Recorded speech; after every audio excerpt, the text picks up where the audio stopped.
파트 4?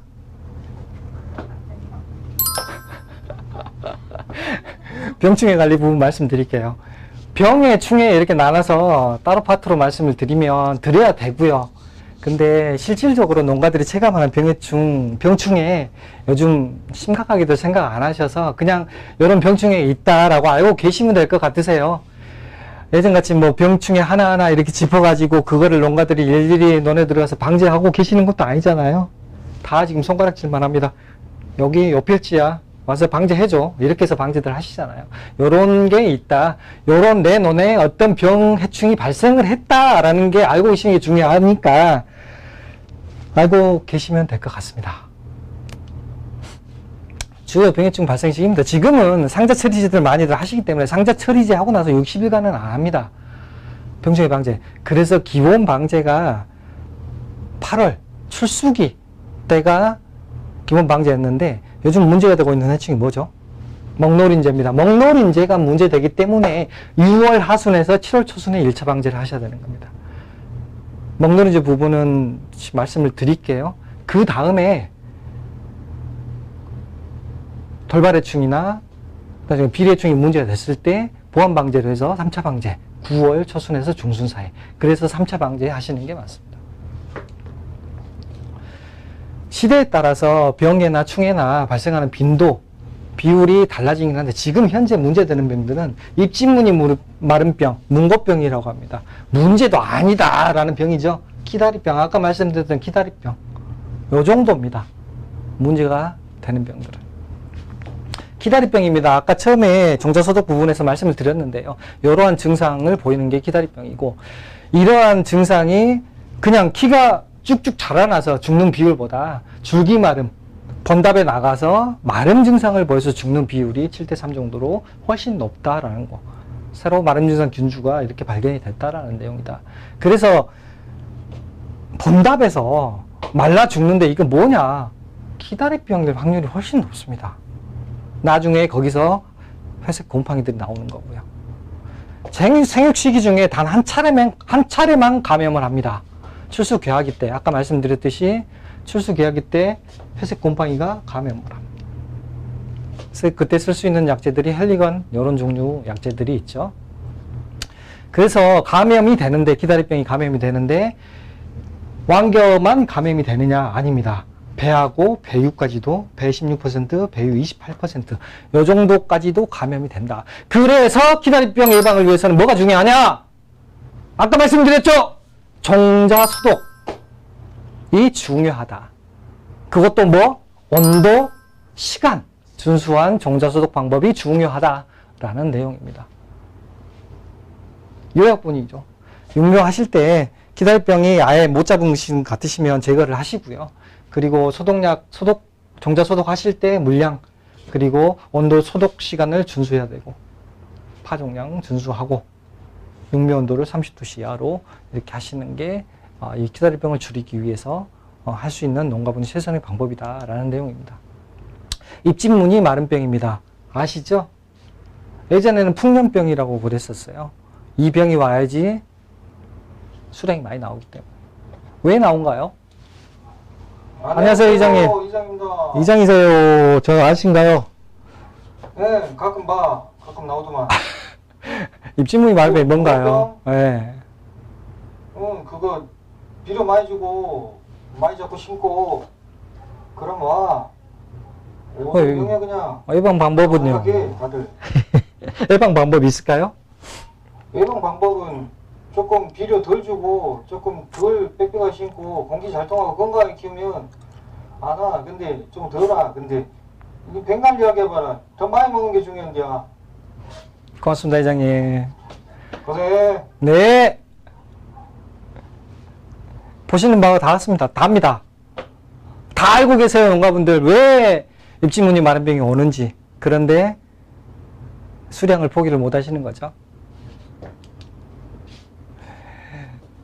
입진무늬 마른병은 균핵으로 발생을 합니다. 그래서 썰어질 하고 나면 물이 한쪽으로 집들이 떠다니는데요. 그 부스러기들을 걷어내거나, 그리고 이모작을 하게 되면, 이모작을 하면서 균핵들이 그 바깥으로 노출이 되면서 입지무늬 마른병 발병률은 줄어든다라는 내용입니다.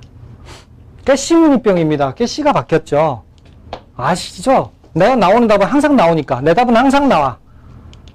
왜 항상 나온대요? 깨 박사님! 안녕하세요, 깨박사입니다. 아, 그러시구나. 안녕하세요. 그래서 깨박사로. 아, 잘하시네요. 개시무늬병은 미량 요소가 부족한다고 해서 그냥 재배 후기에 나타나는 병이거든요. 유기물이 부족한다, 뭐 관측지다, 차질다, 뭐 이런 답에서 재배 후기에 무조건 나타나는 병이에요. 그럼 방제 예방 방법. 방법은 4종 복비, 미량 요소가 든 복비를 육묘기에 한 번, 출수기에 한 번, 2번 이렇게 처리해주면 발병률이 좀 덜하긴 한데 근본적인 방법은 땅의 지력을 회복시켜주는 방법이 가장 좋은 방법입니다. 고맙습니다. 예, 감사합니다. 이것도 똑같습니다. 입지무늬 마른병도 이게 전부입니다. 내 땅의 지력이 약하거나 추락답이면 발생할 수밖에 없는 병. 그거를 근본적으로 개선하기 위해서는 어떻게? 땅의 지력을 높여주는 방법. 유기물 수탈하지 않고 유기물을 더 넣어주고 이런 방법이 가장 좋은 방법이고요. 후기에 나타나는 병이죠. 병사 후기에 나타나는 병들이. 이걸 예방하기 위해서 아까 말씀하셨듯이 출수기, 육묘기 때 그 미량 요소가 든 영양제 한 번, 그리고 출수기 전에 한 번 하게 되면 훨씬 감소가 된다라는 연구 결과는 있습니다. 참조하시기 바랍니다. 흰잎 마른병입니다. 알고 계시는 백력꽃병이라고 그렇죠. 물에 의해서 전염을 하고 있고요. 얘는 예방 안 하시고 방제를 하셔야 되겠다라고, 발병하고 나서 방제를 해야 되겠다라고 생각하시면 오산입니다. 잡히지가 않습니다. 세균병이다 보니까 상처 침입을 하고 태풍이 왔다 가고 농약줄을 이렇게 살포하고 난 후에 상처로 감염이 됩니다. 그래서 백력꽃병이 왔으면, 흰잎 마른병이 왔으면 방제 약제는 하지 마시고요. 그대로 두십시오. 그만큼만 발병하고 맙니다. 나중에 이게 8월자, 9월 20일자에 가서 찍은 건데요. 전체 다 백력꽃병과 쓰러졌습니다. 이것도 질소질 비료하고 관계가 있다. 질소질 비료가 많이 들어가면 발병이 당연히 많다라는 내용이고, 도열병입니다. 알고 계시는 이것 때문에 방제를 합니다. 8월 15일, 8월 10일 전후로 해서 방제가 들어가야 되는 게 이 이삭도열병 때문에 방제를 한다라고 생각하시면 돼요. 요거 방제하시면서 기존의 다른 것들 싹 같이 종합 방제 약제로 같이 방제를 하시면 되는 겁니다. 이것 때문에 하시는 거예요. 출수기 전후로 하시면 되고, 내 목에 너네 벼 이삭이 1개, 2개 폈을 때 방제 들어가면 된다라고 생각하시면 되고, 출수기, 아니 이게 9월 18일이니까 수학기가 아닌데 전체 다 이삭도열병이 와서 망가진 하야미병 고요. 이삭노루병이 작년도에 많이 발병을 했습니다. 습한 조건하고 일조 부족, 좋은 조건이 되면 맹류는 깐부기병이라고 그렇죠. 비슷한 조건들에서 발병하는 병이다라고 알고 계시면 될 것 같고요. 방금 말씀드렸던 것들은 전부 세용농 설계교육 교재에 있습니다. 참조하시고 정확한 내용들은 거기 이제 그 내용들을 보시면 될 것 같습니다. 충해입니다. 시대에 따라서 이것도 똑같이 다르긴 한데 지금 문제되고 있는 것들은 빨간색으로 되어 있는 거 뭐죠? 물바구미, 조온성의 충이죠. 그리고 먹노린재 이 정도입니다. 그리고 전년도에 문제됐던 홍명나방 지금은 문제가 안 됩니다. 비례해충이다 보니까. 비례해충이 뭐죠? 날라오는 해충이다. 조온성 해충입니다. 선충으로 월동을 하고요. 땅속 5cm 미만에서 월동을 합니다. 그리고 나서 4월달에 잡초로 갔다가 벼가 심어지면 벼 쪽으로 가서 가해를 하고 있는 이런 조온성 해충이다 보니까 나중에 들어가는 이모적답들 쪽들은 피해가 나지 않고 넘어가는 경우가 많고요. 이렇게 잎이 한색 줄무늬가 쭉쭉 가 있다라는, 이렇게 잎 무늬에서 피해를 보긴 하는데 가장 많이 큰 피해를 보는 거는 유충이 땅속에서 갉아먹어서 아예 주수가 소멸되는 이런 피해를 보인다라는 거. 홍명나방입니다. 작년에 엄청나게 날아왔었죠. 처음 봤습니다. 저도 이렇게 많이 나와 있는 거. 벼 잎을 말고 철하고 잎을 잎을 가해하는 해충이고요. 성충은 이렇게 생겼습니다. 작습니다. 그런데 이게 작년에 눈에 보일 정도로 이렇게 사진을 찍은 정도로 워낙 많이 날라왔었고 온 밭이 온 논이 다 지금 이런 피해를 보일 정도로 작년도에 많은 피해를 입었었고 3회 발생을 하는데 3회 발생을 하면서 유충과 성충이 계속 혼재돼 발생돼 가지고 이거를 잡을 수 있는 시기가 놓쳐버렸습니다.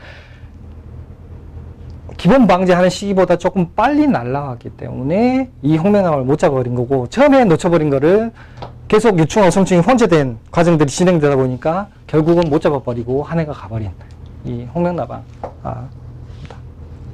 그래서 예찰이 중요하고요. 내 논에 이파리가 말아진다라는 게 한두 개 보였을 때 그때 방제에 적긴데 작년도 같이 많을 때는 일주일 간격으로 2, 3회는 반드시 하셔야지 이걸 잡을 수 있습니다. 벼 먹노렌지입니다. 이게 가장 요즘 뜨고 있는 핫 이슈가 되는 해충입니다. 전년도 겨울이 따뜻하다 보니까 월동 애들 성충 이 상태로 월동을 합니다. 그래서 엄청난 양의 먹노린재가 월동을 했는데도 불구하고 1차는 나왔습니다. 1차 6월 하순에서 7월까지는 분명히 월동량이 많기 때문에 겨울 날씨가 따뜻해서 많았기 때문에 이거 피해가 있을 것이다. 이대로 가면 철수기 때 전부 백수 피해가 나올 것이다 라고 생각을 했었는데 2차는 어쨌나요? 나왔나요? 2차 피해 거의 없었습니다. 한병지역. 비가 많이 왔었죠. 비가 많이 온 해는 충해 피해가 덜합니다. 확실히 줄었고 올해 월동량도 그만큼 줄었을 것으로 보고 있습니다. 그래도 중요한 거는 1차 방제가 하셔야 된다는 게 초기 진단입니다. 먹노린재는 이렇게 호치키스로 찝어놓은 듯한 이런 모습을 보이면 이게 먹노린재 피해다라고 하시면 됩니다. 끝이 이렇게 말리고요. 호치키스로 찝어놓은 듯한 이런 게 보이면 이게 논둑 일렬, 논둑에서 가장 가까운 모를 먹어 들어가고 그 다음 들어갑니다. 그래서 논둑 제일 끝에 있는 모를 관찰하는 게 중요하고요. 후기에는 이렇게 완전히 주저앉을 정도로 피해를 보이는 답들이 있었습니다. 전년도는 없었습니다. 그래서 먹노린재는 그래서 중요한 게 1차를 가서 1열, 2열, 3열인데요. 논두렁이 있고 첫 번째 논두렁, 두 번째 논두렁, 세 번째 논두렁인데 여기 논두렁 예차 여기서 먹어 들어갑니다. 그래서 방제 적기는 첫 번째 논두렁 6월 하순에서 7월 초순 이 사이에 방제를 반드시 해주셔야지 후기에 보이는 아까 보셨던 후기 피해들, 백수 피해들을 줄일 수 있다. 그래서 친환경 방제 방법으로 유화등이나 먹이식물이나 뭐 이런 먹이식물 트랩들 이용한 방제 방법들이 개발되고 있고 앞으로 상용화될 것으로 생각되고 있습니다. 먹노린재 구침으로 쪽 빨아버리기 때문에 이렇게 피해를 보인다라는 내용이고요. 왕우렁입니다. 왕우렁이 해충인가요? 이게 해충이라는 알로 번식을 하고요. 잡식성입니다. 근데 요즘 친환경 농가들 왕우렁이 없으면 잡초 어떻게 잡나요? 이게 2019년도 환경부에서 생태 교란종으로 지정이 됐습니다. 그래서 지금 농업계에서는 이거 없으면 어떻게 농사를 짓냐 잡초 제거하는데 이게 최고다. 근데 환경부나 환경단체에서는 생태 파괴 주범이다 라고 해서 지금 이렇게 하고 있는 논란이 되고 있는 게 왕우렁입니다. 실질적으로 겨울에 월동이 안 되던 것들이 이제 우리나라도 따뜻해지면서 온도가 올라가면서 왕우렁이 피해들을 실질적으로 보이고 있는 증상들입니다. 그래서 이양 전관리, 왕우렁이 넣고 나서 관리, 그 다음에 뭐 제초제를 뿌리고 난 다음에 관리, 수확후 관리, 월동 관리부터 해가지고 지침들이 나와 있고 이거 다 리플렛으로 나갈 거고요. 교재 다 실어져 있습니다. 이렇게 해 주셔야지 우리가 요 왕우렁이를 계속해서 이용할 수 있다라는 내용입니다. 왕우렁이 방제 기술도 똑같습니다. 리플렛 참조하시기 바랍니다.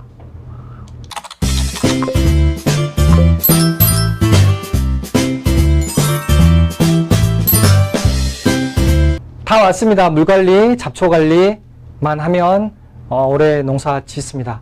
잠깐 쉬었다 가겠습니다.